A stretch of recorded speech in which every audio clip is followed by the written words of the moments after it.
कहानी का रूपांतरण कर रहा हूँ, थोड़ा फिक्शन राइटर बनना चाहता था, नहीं बन पाया तो कम से कम इसी में फिक्शन लगा देता हूँ। कहाँ जा रहे? तो बोले आपकी तलवार कहाँ है? बोले अफजल खान और मेरे बीच में समझौता हुआ है कि जब हम मिलेंगे हमारे पास कोई हथियार नहीं होगा। तो बोले महाराज आप जरा नीचे उतरिए। शिवाजी महाराज घोड़े से नीचे उतरे तो ये उनसे सवाल पूछते हैं, महाराज आपकी हाइट कितनी है? महाराज बोलते मेरी हाइट होगी कोई 5 फुट 6 इंच के करीब। बोले अफजल खान की हाइट कितनी है? 6 फुट से कम या 6 फुट से ज़्यादा? क्या कहते हैं आप? ज़्यादा। बोले आपका बॉडी साइज़ क्या है? मेरा बॉडी साइज़ समझ गया ना आपको? शिवाजी महाराज क्या बोलेंगे? मेरा बॉडी साइज़ मीडियम, या उसको फिर आजकल रेडीमेड शर्ट में कन्वर्ट कर देते। जैसे महाराज को अपने को एक रेडीमेड शर्ट गिफ्ट करना है, कौन सी साइज़ का करेंगे? Medium, medium to large. चलिए मीडियम टू लार्ज चलेगा। और बाई चांस अगर अफजल खान को शर्ट गिफ्ट करना है तो कौन सी साइज़ का करेंगे? XXX large. और उससे ज़्यादा वाला मिल गया तो और भी अच्छा। तो बोले महाराज वो हाइट में आपसे ऊपर, साइज में आपसे ज़्यादा, वो तो आपको ऐसे गले लगा के आपका गला दबा सकता है, आपका मर्डर कर सकता है। आप भोले मत बनो, ये गुप्त हथियार साथ में लेकर जाओ। क्या बोलते हैं इसको? वाघ नख। और ये जासूस का नाम था रुस्तमे जमान। शिवाजी महाराज की फौज में बहुत सारे सेनापति मुसलमान थे, सिद्दी संबल, इब्राहिम गारदी, दौलत खान वगैरह वगैरह। उनके जो सबसे बड़े सेक्रेटरी थे उनका नाम था मौलाना हैदर अली, जो उनका पूरा कॉरस्पॉन्डेंस देखते थे, पर्शियन में देखते थे। अब महाराज गए ऊपर पहाड़ पे, अफजल खान के तंबू के पास पहुँचे। अफजल खान ने इनको देखकर इनको अटैक किया। महाराज का गला पकड़ लिया। महाराज तैयार थे, वागनक निकाला, अफजल खान के पेट में डाल दिया।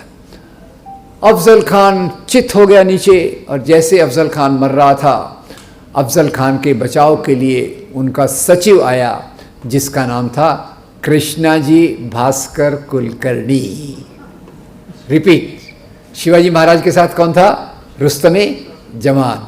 अफजल खान के साथ कृष्णाजी भास्कर कुलकर्णी। आज हमको इतिहास को एक रूपता से दिखाया जाता है, हिंदू बनाम मुस्लिम, हिंदू बनाम मुस्लिम। अब एक सरल सी बात है, सबको पता है। बताइए अकबर के दरबार में नवरत्न थे? Yes no?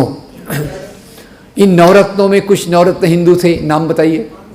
तानसेन, बीरबल, टोडरमल। सबसे इंपॉर्टेंट तो टोडरमल था। क्यों? टोडरमल अकबर के दरबार में वही काम करता था जो आज मोदी सरकार में निर्मला सीतारमण करती है। अब ये मिला जुला प्रशासन, हिंदू राजाओं के साथ मुसलमान शासक वगैरह वगैरह, ये सब चीज़ें होती रहती हैं। और उसको हमने इतिहास को एक रूपी इतिहास बता दिया है। इसको कहते हैं कम्युनल हिस्टोरियोग्राफी। इतिहास को धर्म के चश्मे से देखना, नफरत फैलाना। पाकिस्तान में यही किया। प्लीज नोट, पाकिस्तान ने यही काम उल्टा किया। मुस्लिम राजा वेरी ग्रेट, हिंदू राजा very bad, Muslims very good, Hindu very bad. उसका परिणाम क्या हुआ? आज एक कहानी बताता हूं, मेरे मुंह से पूरी निकलती नहीं है। वीर संघवी का एक कॉलम आया था। भारत के एक बहुत बड़े डिप्लोमेट अपने पाकिस्तानी दोस्त के घर गए, और पाकिस्तानी दोस्त के घर गए, ये अभी 10-15 साल पहले की बात है। तो उस मुसलमान दोस्त ने, पाकिस्तानी दोस्त ने अपनी बेटी से, छोटी सी स्कूल जाने वाली बेटी थी, परिचय कराया। बोले अंकल हैं, इंडिया से आए हैं, हिंदू हैं। जैसे लड़की ने सुना ये हिंदू हैं, वो ज़ोर ज़ोर से गंदी गाली देने लग गई। उसको लिहाज नहीं है कि मेरे पिता के दोस्त हैं। जब नफ़रत फैल जाती है तो वही होता है जो कल लोकसभा में हुआ। नफरत फैल जाती है तो वही हुआ जो पाकिस्तान के इस घर में हुआ। मैं किसी एक धर्म एक देश की बात नहीं कर रहा। किसी भी देश में जब धर्म के नाम पे नफरत फैलाई जाती है, यही होता है। तो इसलिए भारत में 3 प्रकार का इतिहास मैं आपको बताना चाहता हूँ। एक मुस्लिम सांप्रदायिक इतिहास, जो मुसलमान राजाओं को महान बताता है, हिंदू राजाओं को कायर बताता है, इस्लाम को ग्रेट बताता है, हिंदू धर्म को खराब बताता है। एक दूसरा हिंदू सांप्रदायिक इतिहास, जो मान के चलता है, उस पर मैं बाद में भी आऊँगा, जो मान के चलता है ये हिंदुओं का ही देश है, ये विदेशी हैं, वो विदेशी हैं। तीसरा जो इतिहास है वो भारत की आज़ादी के आंदोलन में भाग लेने वाले, नेतृत्व करने वाले दो महापुरुषों द्वारा लिखा गया है। एक ने लिखा है, दूसरे ने केवल उसकी हिंट दी है, और जिसने हिंट दी है उनका नाम है महात्मा गांधी। आश्चर्य हुआ, आपको आश्चर्य हुआ, मुझे इससे ज़्यादा आश्चर्य हुआ जब मैं हिंद स्वराज पढ़ रहा था किसी और निबंध को लिखने के लिए, तो हिंद स्वराज में 2 पेज में महात्मा गांधी लिखते हैं, यहाँ मुस्लिम राजा भी हुए, हिंदू राजा भी हुए। मुस्लिम राजाओं के प्रजा के रूप में हिंदू लोग रहते थे, चैन से रहते थे। हिंदू राजाओं की प्रजा के रूप में मुसलमान रहते थे, चैन से रहते थे। ये मिला जुला इतिहास है। और इसी बात को लेकर आगे चले उनके शिष्य जवाहरलाल नेहरू। उनकी किताब डिस्कवरी ऑफ इंडिया इतनी मोटी है, देख के डर लगता है, तो उसका एक सरल सलूशन भी है। इसी किताब पर एक बहुत बड़ा अच्छा सीरियल है, मोबाइल पे बैठे बैठे देख सकते हैं, श्याम बेनेगल, भारत एक खोज, 50 से ऊपर एपिसोड है। एक्सेलेंट एपिसोड, भारत के इतिहास को समझने का सबसे अच्छे से अच्छा तरीका है। तो ये तरीका है जो यहाँ देखता है। और जवाहरलाल नेहरू उसमें कहते हैं, भारत एक ऐसी स्लेट के रूप में रहा है जिसमें एक के बाद एक परतें, layers after layers have come, और हर एक नए लेयर ने कंट्रीब्यूट किया है पुराने लेयर को मिटाए बगैर। यानी old things continue, new things add up, और that's what Indian culture is, that's what Indian history is. तो ये 2 तरीका है। इसको आजकल, ये इतिहास का तरीका जो मैं आपको बता रहा हूँ, आजकल इसको बहुत बदनाम किया जाता है। इसको कहा जाता है लेफ्टिस्ट हिस्टोरियंस ने लिखा है। भैया लेफ्टिस्ट हिस्टोरियन क्या होता है? लेफ्टिस्ट हिस्टोरियन वो होता है जो केवल राजा का धर्म नहीं देखता, वो देखता है उस राजा के प्रजा में लोग कैसे जी रहे थे, मजदूर कैसे मजदूरी कर रहे थे, दलित कैसे जी रहे थे, औरतों का जीवन क्या था, व्यापार कैसे होता था, संस्कृति का विकास कैसे हुआ, साहित्य का विकास क्या हुआ। ये इतिहास को देखने का तरीका है।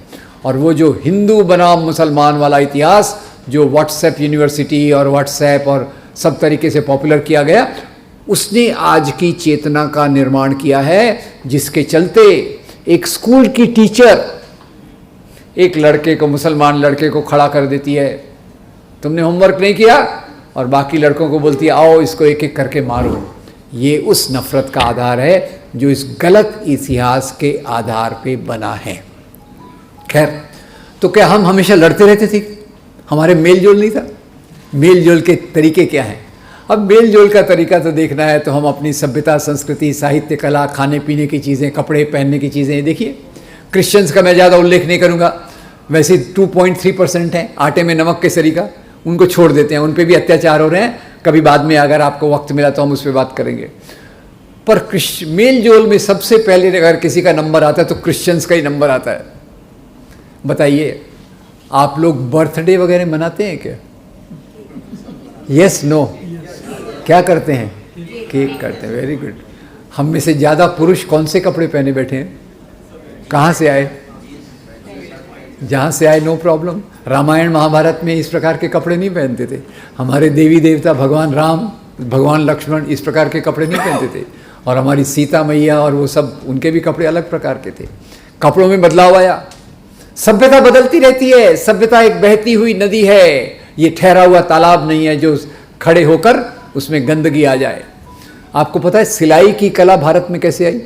हमारे रामायण महाभारत में कपड़े पहनते हैं, कपड़े का टुकड़ा होता है, ऊपर लपेट लिया, नीचे लपेट लिया, साड़ी बन गई, ऊपर चोली बन गई। सिलाई की कला भारत में जो आई वो ग्रीस से आई, ग्रीस से। और लाए कौन? अरब व्यापारी। यू कैन थैंक देम और you can curse them depending on your choice. अरब व्यापारी। अब खैर ये एब्स्ट्रैक्ट बातें लग रही हैं तो कुछ कॉन्क्रीट चीज़ों पे आता हूँ। मेल जोल कैसे होता है समाज में, उसका एक तो मैं आपको अभी बता देता हूँ। मेल जोल की खाने पीने की 2 चीज़ें बताऊँगा आपको। अभी मेरा वज़न फिर से थोड़ा कम हो गया है, बीच में थोड़ा अच्छा हो गया था। कैसे अच्छा हो गया था? मुझे पारिवारिक कारणों से हैदराबाद रहना पड़ा 1 साल। हैदराबाद में क्या खाया? बिरयानी खाया, बिरयानी का आनंद लिया खूब सारा। फिर मैंने थोड़ा अध्ययन किया, भाई बिरयानी तो आई कहाँ से? तो पता चला बिरयानी आई ईरान से। ईरान में इसको कहते हैं बिरयान। अपने यहाँ मसालों की कमी नहीं है, मसाले डाला है, बन गई बिरयानी। Enjoy yourself. और हमारे महाराष्ट्र में एक खाने पीने की चीज़ बहुत लोकप्रिय है, वो आपको पता है कौन सी है? वड़ा पाव। वड़ा पाव, वड़ा पाव का आनंद लेते हैं, पेट भी भर जाता है, सस्ता भी होता है, फिर मैं थोड़ा अध्ययन भी कर लेता हूँ। वड़ा पाव को जरा अपने आँखें के सामने रखिए, मुंह में पानी आएगा, उसको छोड़ दीजिए। वड़ा पाव का जो पाव आया है, पाव आया था अफगानिस्तान से, अंदर वड़ा, चने की दाल आई मेक्सिको से, अंदर आलू, आलू आया स्पेन से, और आखिर में स्वाद के लिए डालते हैं अदरक, जिंजर। जिंजर वहाँ से आई जहाँ से आजकल प्रायः सभी चीज़ें आ रही हैं, ओरिजिनल डुप्लीकेट दोनों, जो अपनी ज़मीन के बड़े हिस्से पर कब्जा जमा के बैठा है। एनीवे, तो ये सब चीज़ों के मेल मिलाप से हमारा प्यारा सा वड़ा पाव बना। बीबीसी ने एक सर्वे किया था एनआरआई इंडियंस के बीच में, एनआरआई इंडियंस के बीच में सर्वे किया था।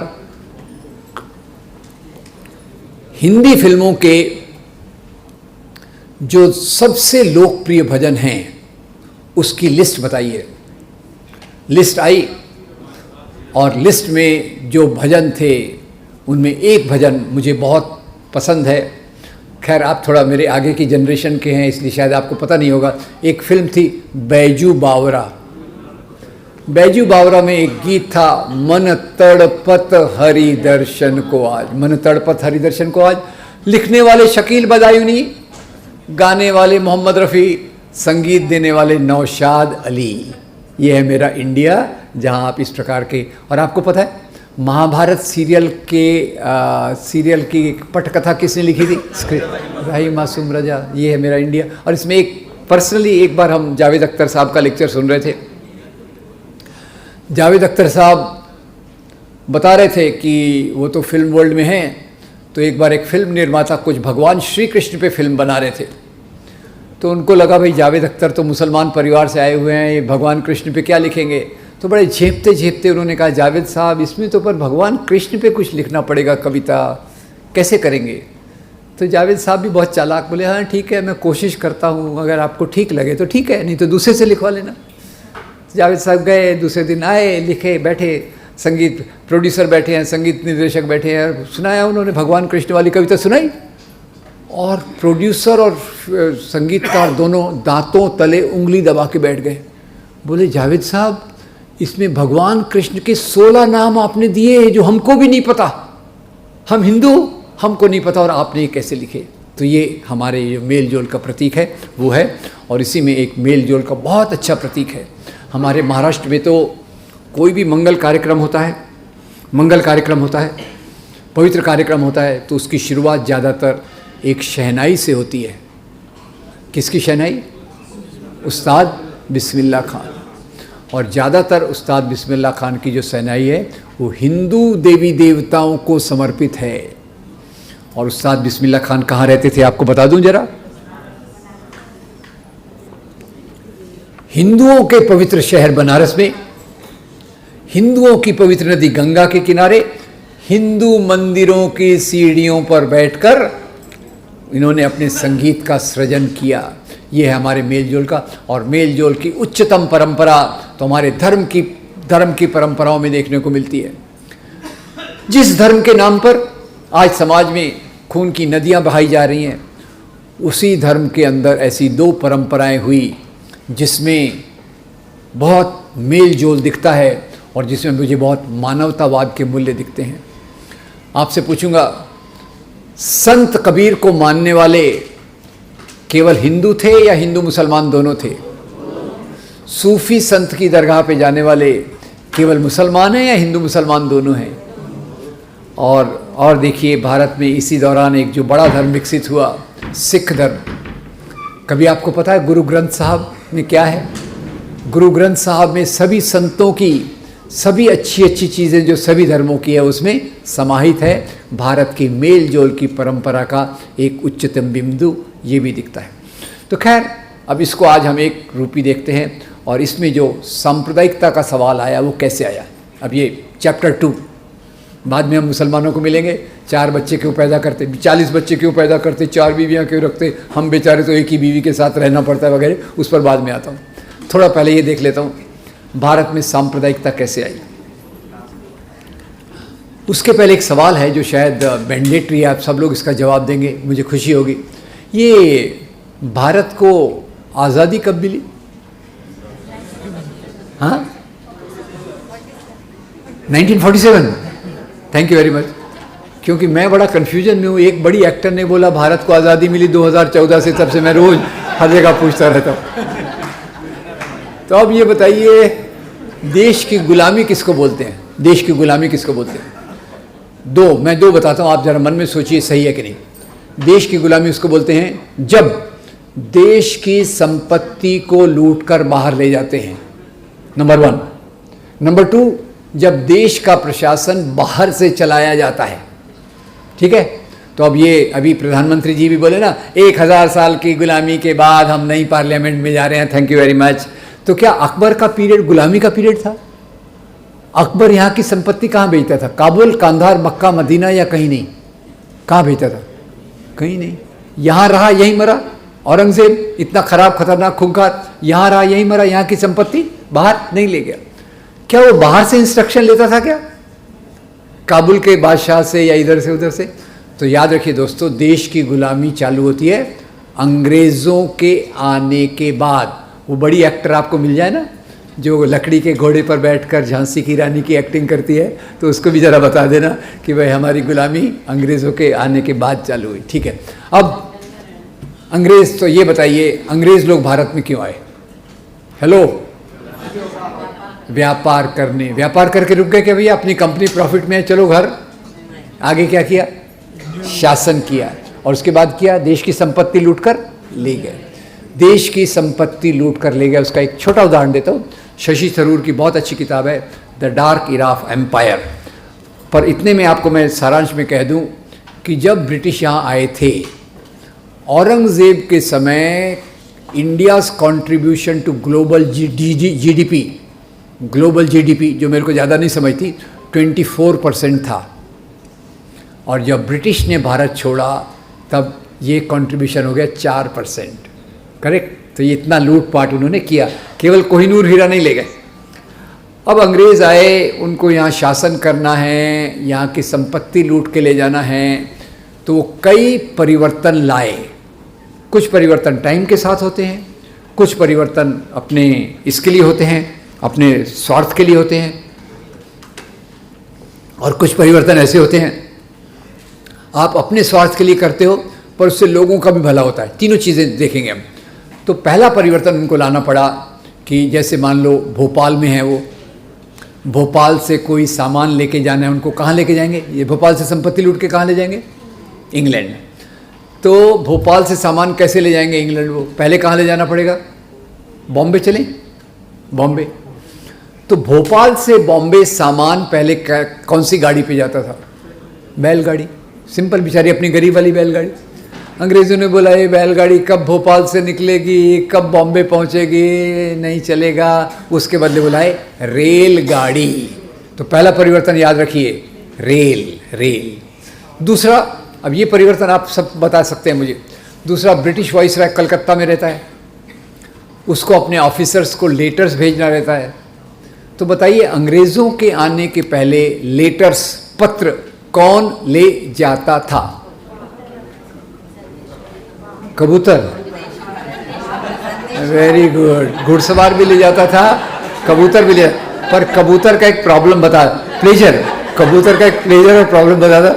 कबूतर जनरली लव लेटर्स ले जाते थे, फालतू लेटर्स नहीं ले जाते थे। एनीवे, तो ब्रिटिश वाइसराय ने सोचा, उन्होंने जो परिवर्तन लाए, टेलीफोन, टेलीग्राफ, पोस्टल सिस्टम, इसको हम कहेंगे मेल। पहला क्या था? रेल। अब क्या आ गया? मेल। फिर उन्होंने उनको ऑफिसर्स को ट्रेन करना था, तो क्लर्क्स को ट्रेन करना था। मॉडर्न एजुकेशन, आधुनिक शिक्षा, आधुनिक शिक्षा के साथ आधुनिक न्याय व्यवस्था। और न्याय व्यवस्था जब लोगों को दंड करती है तो कहाँ भेजती है? जेल। तो ठीक हो गया, 3 परिवर्तन, रेल, मेल और जेल। इससे समाज में परिवर्तन हुआ और 3 नए वर्ग अस्तित्व में आए। वर्ग यानी क्या?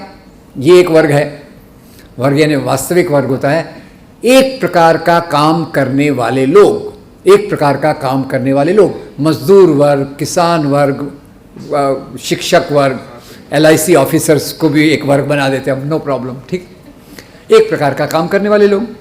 तो तीन नए वर्ग अस्तित्व में आए और इसी में से आधुनिक भारत का निर्माण हुआ। इसको जरा ख्याल से देखिए, मैं अपने शरीर की भाषा से बताऊंगा। उभरते हुए वर्ग, और जो पुराने थे राजा, नवाब, जमींदार, जागीरदार, ये पहले से कमज़ोर होते गए। Is it clear? पुराने लोग कमज़ोर होंगे कि ताकतवर? कमज़ोर होंगे। और इधर के तीन वर्गों को जरा ख्याल कीजिए।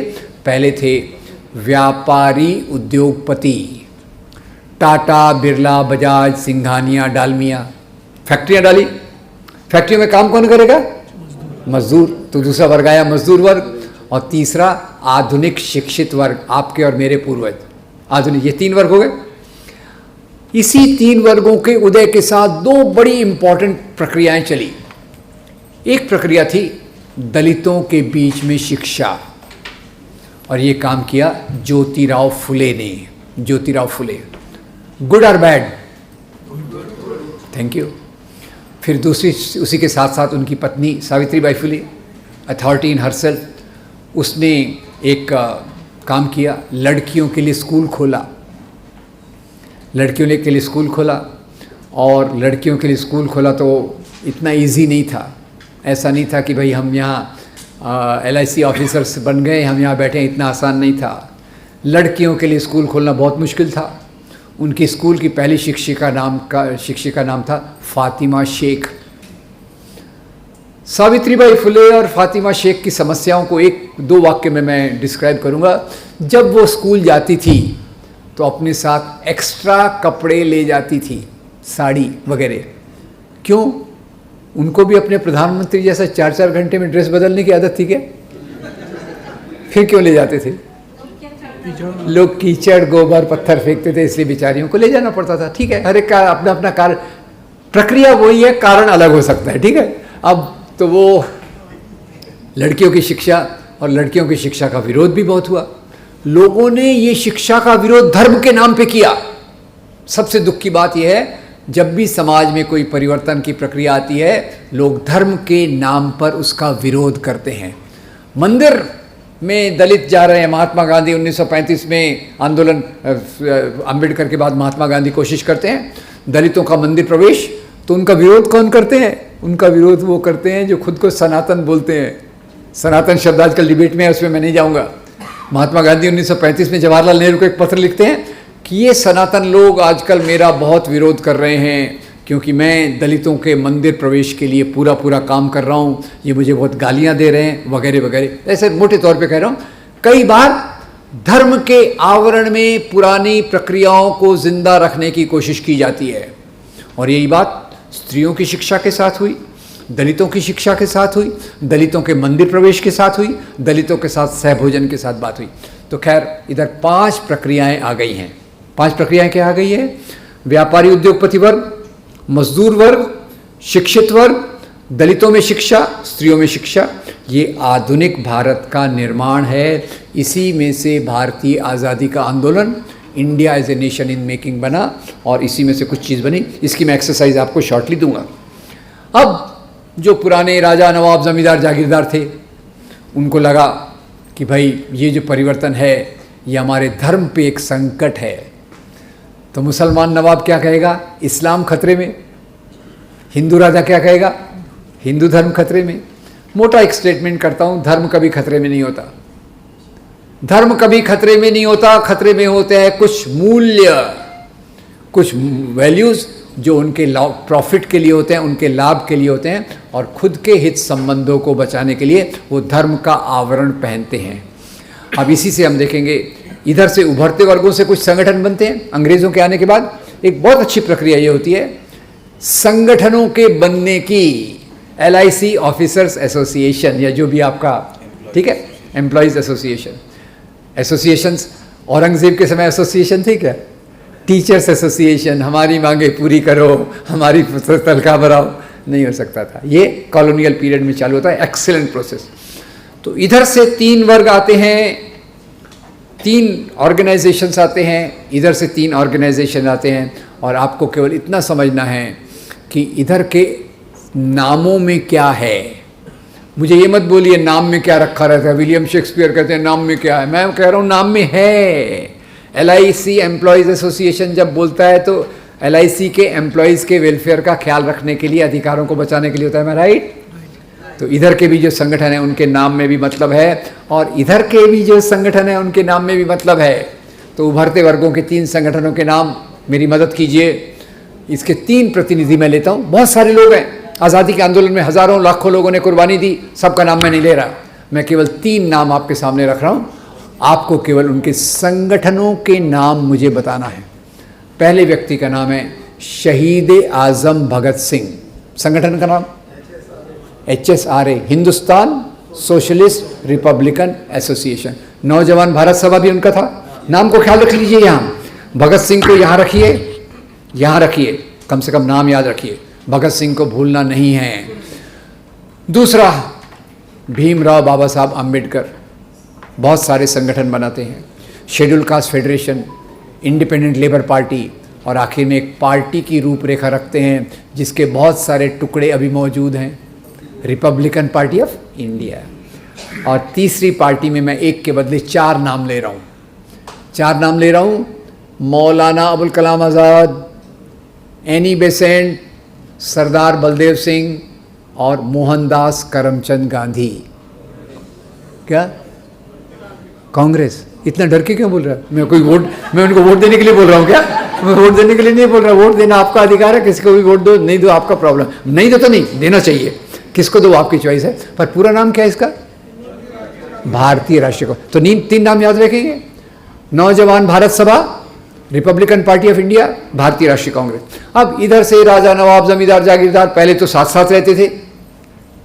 एक उनका संगठन था यूनाइटेड इंडिया पैट्रियोटिक एसोसिएशन। अंग्रेज़ों ने फूट डालो और राज करो की नीति के कारण उसको 2 में बांट दिया और उसमें 3 लीडर निकले। ख्याल कीजिए, शुरू में केवल राजा थे, नवाब थे, जमींदार थे, जागीरदार थे।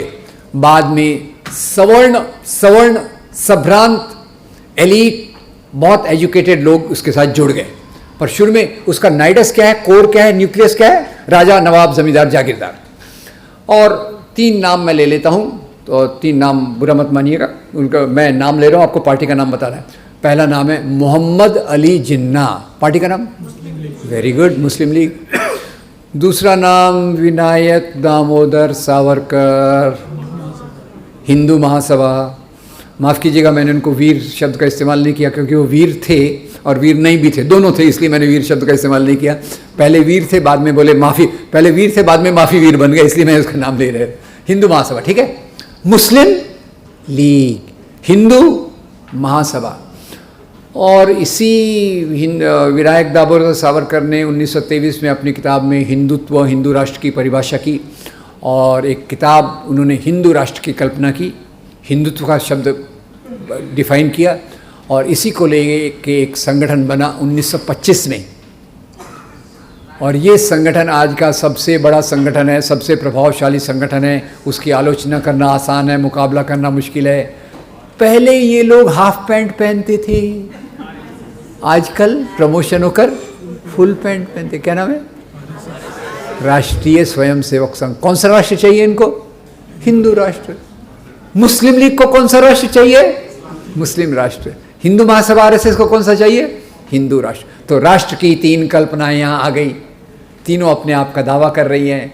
तो इधर से ये कह रहे हैं कि भारत एक बनता हुआ राष्ट्र है, India is a nation in the making, Surendranath Banerjee की किताब 1935। भारत एक बनता हुआ राष्ट्र क्यों है? आधुनिक शिक्षा आ रही है, समाज में परिवर्तन हो रहा है, दलितों की शिक्षा हो रही है, औरतों की शिक्षा हो रही है, मजदूर वर्ग बन रहा है, पूंजीपति वर्ग बन रहा है, वगैरह वगैरह। और ये कहते हैं कि प्राचीन काल के, मुस्लिम लीग कहती है जब से मोहम्मद बिन कासिम ने 8वीं शताब्दी में सिंध पे आक्रमण किया तब से हम एक मुस्लिम राष्ट्र हैं। कॉन्ट्रडिक्शन देखिए, किसका नाम ले रहे? मोहम्मद बिन कासिम का। मोहम्मद बिन डेमोक्रेट था, राजा था, उसको हम कह सकते हैं कि राष्ट्र की कल्पना एक्चुअली 400 साल पुरानी है। राष्ट्र की कल्पना 400 साल पुरानी है। राष्ट्र यानी लोग जो एक दूसरे के साथ संवाद में हैं, एक दूसरे के साथ संवाद में हैं। इसलिए बाबा साहब कहते हैं हिंदू कभी राष्ट्र नहीं हो सकते क्योंकि यहाँ जाति व्यवस्था है। पर खैर, बिखरे हुए लोग, राजाशाही, उसको राष्ट्र कहना गलत है। तो खैर मुस्लिम लीग कहती है हम पिछले 1200 साल से एक मुस्लिम राष्ट्र हैं, और हिंदू महासभा आरएसएस कहती है अरे भैया तुम तो 1200 साल से राष्ट्र हो ना, हम हिंदू तो 5000, 8000, 20,000 क्या पता अनादिकाल से हिंदू राष्ट्र हैं। Thank you very much. अब इसमें मुझे डाउट क्या लगता है, डाउट ये लगता है कि पहले मनुष्य शिकारी अवस्था में था, यस नो, कबीले में रहता था, उसको हम राष्ट्र बोल सकते हैं क्या? ये कबीला नंबर एक राष्ट्र, दूसरा राष्ट्र, तीसरा राष्ट्र, चौथा, ऐसा नहीं था। फिर पशुपालक अवस्था, आर्य लोग पशुपालक थे, साउथ रशिया के एरिया से आए थे, स्टेपिन माउंटेन से, पॉपुलेशन जेनेटिक्स ने प्रूव कर दिया, गंगा नदी के किनारे बसे, वो राष्ट्र था क्या? नहीं था। राजाशाही को राष्ट्र कह सकते हैं क्या? राजाशाही को राष्ट्र नहीं कह सकते, ये मेरी पक्की मान्यता है। क्यों? एक राजाशाही का आपको एग्जाम्पल दे देता हूँ। 1000 साल के पहले के समाज में मैं फिर से चला गया। मैं एक गरीब अछूत दलित किसान हूँ। सुनिए, ये एक्सरसाइज है। मुझे मेरे राजा के दरबार में जाना है। मैं यहाँ खड़ा हूँ, यहाँ नीचे, मेरा राजा वहाँ बैठा है। सवाल नंबर 1, राजा कहाँ बैठा है? कुर्सी पे, सिंहासन पे या चटाई पे? सिंहासन। मुझे राजा के दरबार में जाना है। राजा के दरबार में जाते समय मेरी बॉडी लैंग्वेज कैसी होगी? 2 ऑप्शन। ऑप्शन ए, सिर ऊपर छाती बाहर।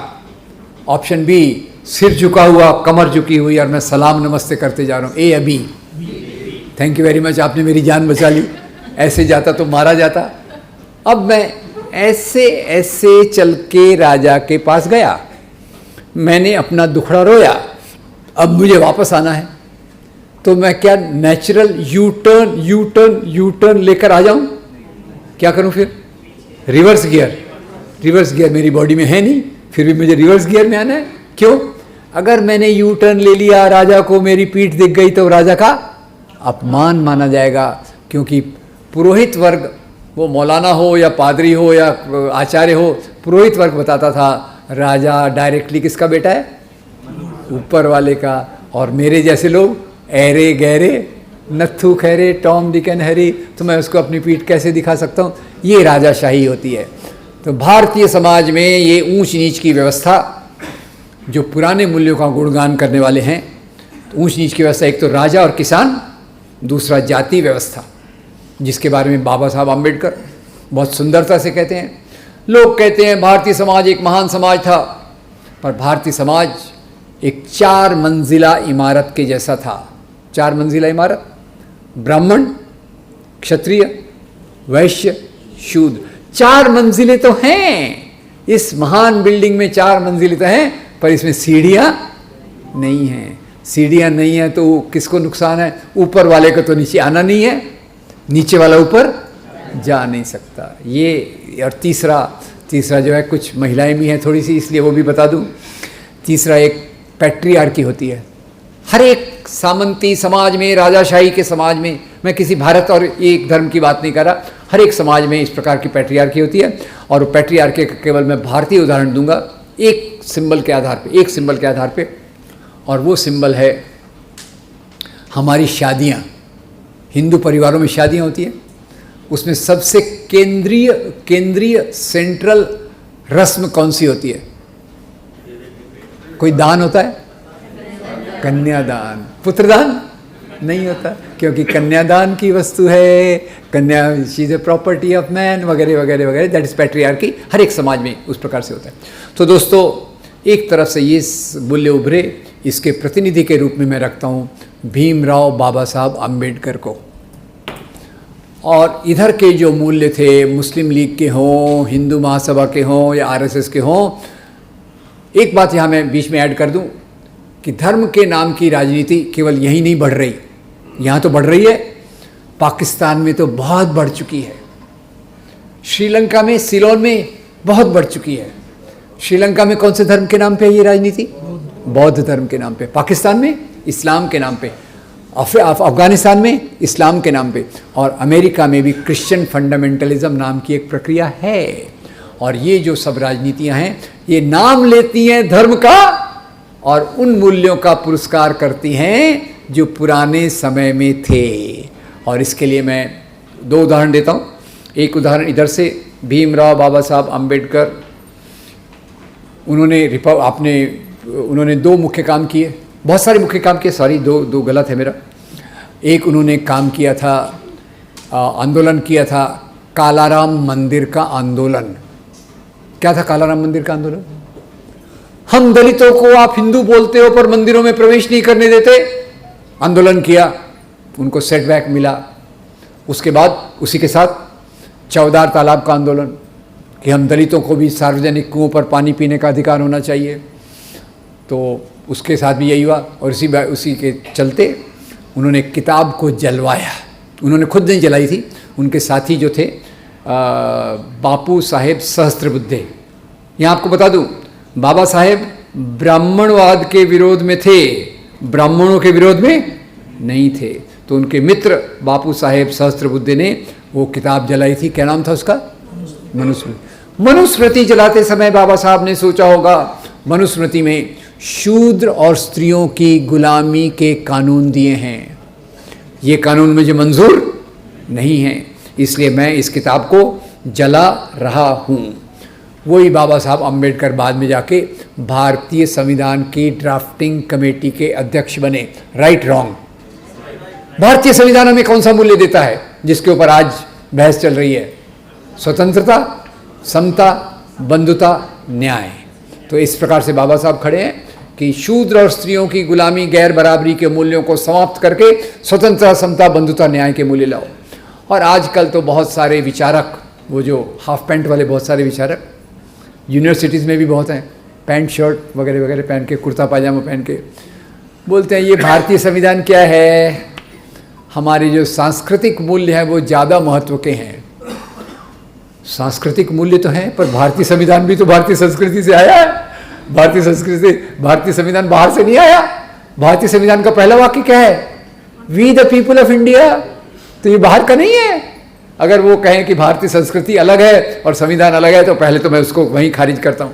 दूसरा, क्या भारतीय संस्कृति में केवल मनुस्मृति थी? क्या चारवाक नहीं थे? बौद्ध नहीं थे? जैन महावीर नहीं थे? कबीर नहीं थे?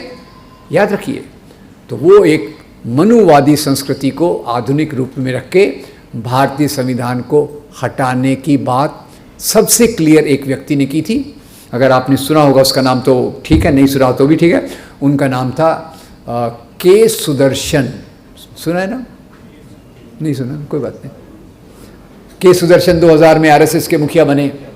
उन्होंने कहा भारतीय संविधान विदेशी मूल्यों पे बना है, फेंक दो और एक ऐसा संविधान लाओ जो भारतीय धर्म ग्रंथों के आधार पे बना हो। तो बाबा साहब क्या कह रहे हैं? मनुस्मृति हटाओ, संविधान लाओ। और ये क्या कह रही है? ये राजनीति क्या कह रही है? भारतीय संविधान हटाओ, पुराने मूल्यों को वापस लाओ। खैर, इसका उल्लेख आजकल वेबसाइट्स वगैरह से निकाल दिया गया है, लेखों को भी निकाल दिया गया है, पर अलग तरीके से संविधान का विरोध वो लोग जाहिर कर रहे हैं। तो दोस्तों, लुब्बो लुआब ये है कि एक तरफ आई राजनीति धर्म के आवरण में और एक तरफ राजनीति आई आधुनिक मूल्यों के आधार पर इस दुनिया के मुद्दों को लेकर, सबको साथ में लेकर ये आई। तो ये 2 प्रकार की राजनीति के बारे में एक संघर्ष है। और ये आपको बता दूं कि आज जो सेक्युलरिज्म, धर्मनिरपेक्षता पे डिबेट चल रहा है, उसको जो खारिज करने की बात की जा रही है, ये धर्मनिरपेक्षता धर्म को नकारती नहीं है। धर्मनिरपेक्षता धर्म को नहीं नकारती। इसलिए मैं आपको 2 काल्पनिक इंटरव्यू आपके सामने रखना चाहता हूँ। पहला इंटरव्यू है मेरा मौलाना अबुल कलाम आज़ाद के साथ। मौलाना अबुल कलाम आज़ाद के साथ मैं काल्पनिक इंटरव्यू लेता हूँ। कहता हूँ, मौलाना साहब, आप तो बहुत अच्छे मुसलमान हैं, आपने कुरान का तर्जुमा भी किया है, तो ये बताइए कि आप इतने अच्छे मुसलमान हैं तो आप मुस्लिम लीग क्यों नहीं ज्वाइन करते? आप पाकिस्तान की मांग का समर्थन क्यों नहीं करते? तो मौलाना साहब कहते हैं, मेरा इस्लाम इंसान से इंसान को जोड़ने की बात करता है और पाकिस्तान की मांग इंसान से इंसान को बांटने की मांग करती है। ये हमारे मौलाना अबुल कलाम आज़ाद, आज़ादी के आंदोलन के बड़े सिपाही। भारत के राष्ट्रपिता महात्मा गांधी, उनसे भी इंटरव्यू लेता हूँ। बापू बापू आप हिंदू हैं कि नहीं, तो डांट देते हैं, तुमने शक क्यों किया कि मैं हिंदू हूं या नहीं, मैं तो हिंदू हूं, मैं हिंदू हूं, अपने धर्म के लिए मैं अपनी जान तक दे सकता हूं, पर वो मेरा निजी मामला है। जिस राज्य के निर्माण के लिए मैं संघर्ष कर रहा हूं, वो राज्य न मेरे न आपके धर्म द्वारा निर्देशित होगा। राज्य का काम होगा लोगों के रोटी कपड़ा मकान बिजली सड़क पानी शिक्षा स्वास्थ्य नौकरी पर के लिए काम करना, और धर्म का काम होगा लोगों को नैतिक रास्ता दिखाना। जब धर्म के आवरण में राजनीति होती है तो किस प्रकार से नफरत फैलाई जाती है, उस पर मैं एक छोटा सा, मेरे ख्याल से 10-15 मिनट हम सवाल जवाब ले लेते हैं। इसके बाद मैं आऊँगा दो चीज़ों पर, एक कि सांप्रदायिक राजनीति भारत में कैसी उभरी, इसके क्या मुद्दे रहे हैं। एक मुद्दा तो मैंने बताया मंदिर वाला, दूसरे और क्या मुद्दे रहे हैं उस पर हम बात करेंगे, और आगे एक नागरिक के रूप में हम सांप्रदायिक राजनीति को रोक कैसे सकते हैं और उन मूल्यों को कैसे वापस ला सकते हैं जो आज़ादी के आंदोलन के हों। तो मैं चाहता हूं कि बीच में अभी हमने जितनी बातें की बहुत सारा सैचुरेट भी हो जाता है, यानी वो गौतम बुद्ध वाली कहानी है ना कि मारने वाले से बचाने वाला बड़ा होता है, तो मैंने उसको ट्रांसलेट किया, बोलने वाले से सुनने वाले को ज़्यादा तकलीफ होती है, तो नहीं वो मेरा अनुवाद है, तो मैं आपकी तकलीफ समझ रहा हूँ। तो थोड़ा आप अपने सवाल 5-10 मिनट पूछिए, फिर से मैं वापस इस बात पर आ जाऊँगा। जी।